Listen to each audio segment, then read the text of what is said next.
ఈవేళ ఈ కేసు పంచాయతీ తేల్చేద్దాం. ఇదేమి తెలుగుదేశం పార్టీకో లేదా జనసేన పార్టీకి అనుకూలమైన వ్యక్తి ఏం కాదు, ఆయన వెళ్ళిన వ్యక్తి. ఇద్దరు ఓసీ బీసీ వాళ్ళు కొట్టుకున్నారండి. గొడవ ఎక్కడ స్టార్ట్ అయింది? చాలా జాగ్రత్తగా ఆలోచించారు. ఇద్దరు ఓసీలు బీసీలు కొట్టుకుంటున్నారు. చెప్తాం.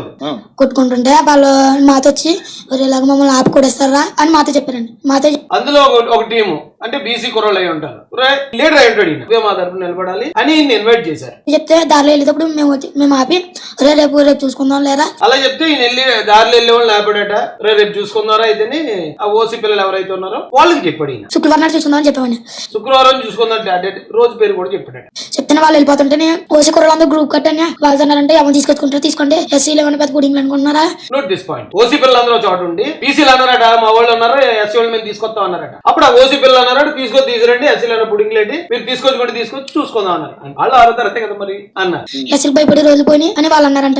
ఎస్సీలు భయపడే రోజులు పోయి వాళ్ళు అన్నారంట. వాళ్ళు నిజంగా అన్నారు లేదా అనకుండా ఈ కుర్రాళ్ళు మన తరపున గొడవకు రావాలంటే వీళ్ళని కూడా తిట్టారు అందాం అని చెప్పి వచ్చి ఇప్పుడు మిమ్మల్ని కూడా తింటున్నారని కూడా అని ఉండొచ్చు. ఆ మధ్యలో కుర్రాళ్ళు పిల్లలు గొడవ అండి. వాళ్ళంటే వాళ్ళు నెక్స్ట్ డే మార్నింగ్ వచ్చి మాతో ఇలా చెప్పారండి, మేము ఊరుకున్నామని. అదే ఆ రోజే మళ్ళీ సార్ ఇష్యూ వాళ్ళ వల్ల మీది ఏం జాతి అదో జాతి మీ దొంగల ముఠ అంతా ఒక దిక్కున ఉందని బస్ శ్రీబాబు ఇంగ్లీష్ సార్ అన్నారు సార్. అంటే దొంగల చేత అదే దొంగల ముఠా సార్. దొంగల ముఠా ఇదే జాగ్రత్తగా ఆలోచించాలి. దొంగల ముఠాలాగా ఉన్నారని ఏదో అన్నాడట.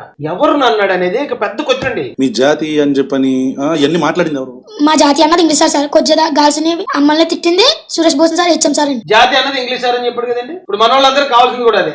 ఒక కాపు టీచర్ ఉన్నాడట, అతనే చేసి ఉంటాడు కదా అని కొంతమందిలో అనుమానం. కానీ ఆడపిల్లలు తిట్టింది మాత్రం హెచ్ఎం సార్ అన్నాడు. ఓకే శ్రవణ్ నాయుడు అందరూ వచ్చి అడుగుతుంటే అప్పుడు ఒప్పేసుకున్నారండి. నేను అన్నానని ఒప్పేసుకున్నారు. ఒప్పుకున్నాడా?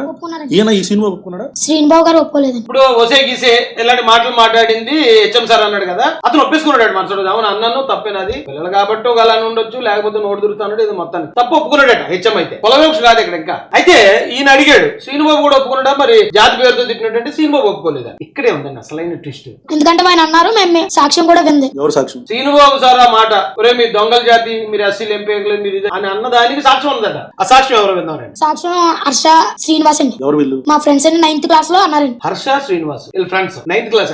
మీ క్లాస్ లో కదా? మా క్లాస్ లో కదండి. ఇది అసలు ట్విస్ట్. ఇది అసలు మబ్బులు ఎడిపోయి ట్విస్ట్. ఇది ఈ పిల్లలందరూ కాల్ చేసి శ్రీనిబాబు సార్ మమ్మల్ని ఎస్సీలను తిట్టారు, మా జాతిని తిట్టారు, ఇవన్నీ చెప్తారు కదా. ఇంతకీ పెద్ద మనుషులందరూ అరదరదండి. ఆయన ఎక్కడ 9th లో అన్నాడట. 9th లో ఎవరు అన్నాడు? 9th క్లాస్ లో ఇద్దరు కొట్టుకోవడం కాదు, ఇద్దరిని మీది ఏం జాతర దొంగల మాట అని ఉన్నారు. అదే టైం మేము వాష్రూమ్ కానీ వెళ్తామండి. అది అసలు మ్యాటర్. 9th క్లాస్ లో ఇద్దరిని రే ఏడ్రా మీరు దొంగల ముఠాలో తయారయ్యారు అన్నాడట శ్రీనిబాబు సార్. ఆ టైం కి ఈ కుర్రోడు వాష్రూమ్ కి వెళ్తాడట. వాష్రూమ్ కి వెళ్తే అది విని శ్రీనిబాబు సార్ మా మీద కులవేగం చూపించాడని ఆ 9th క్లాస్ పిల్లల తరపున 6th క్లాస్ పిల్లడు పోరాడుతున్నాడు. ఆ మాట పట్టుకుని మరి ఇంతమంది వైసీపీ వాళ్ళు రంకిలు వేసేస్తున్నారంటే మిమ్మల్ని ఏమన్నా రావు.